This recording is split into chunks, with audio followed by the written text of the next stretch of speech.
നമസ്കാരം. വാദ്യമേളങ്ങളുടെ അകമ്പടിയോടെ നടന്ന കുത്തുവിളക്ക് താലപ്പൊലി ഘോഷയാത്ര കാണികളുടെ മനം കവർന്നു.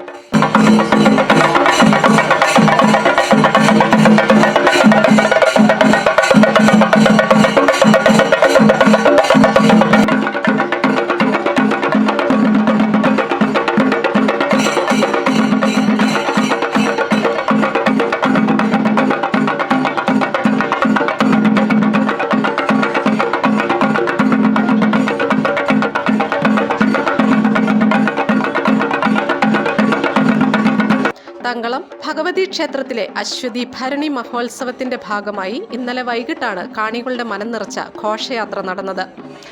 ഇളമ്പ്ര ശ്രീധർമ്മശാസ്താ ക്ഷേത്രത്തിൽ നിന്നാണ് ഘോഷയാത്ര ആരംഭിച്ചത്. ഘോഷയാത്ര കാണാൻ പാതയോരങ്ങളിൽ കാണികൾ കാത്തുനിൽക്കുന്നുണ്ടായിരുന്നു. ഘോഷയാത്ര ക്ഷേത്രത്തിൽ എത്തിയതോടെ ദീപാരാധന ആരംഭിച്ചു. തുടർന്ന് ചുറ്റുവിളക്ക്, കളമെഴുത്തുപാട്ട്, തിരുവാതിര, കൈകൊട്ടിക്കളി, കുട്ടികളുടെ വിവിധ കലാപരിപാടികൾ എന്നിവ നടത്തി. രാത്രി 12 മണിക്ക് നടന്ന മുടിയേറ്റോടെയാണ് ഇന്നലത്തെ ആഘോഷ പരിപാടികൾ സമാപിച്ചത്. ഇന്ന് വൈകിട്ട് 7-ന് സോപാന സംഗീതം, തുടർന്ന് കൈകൊട്ടിക്കളി, തിരുവാതിര, വിവിധ കലാപരിപാടികൾ എന്നിവയും നടക്കും. രാത്രി 12-ന് നടക്കുന്ന തൂക്കത്തോടെ ഇന്നത്തെ ആഘോഷ പരിപാടികൾ സമാപിക്കും. M4 മലയാളം, കോതമംഗലം.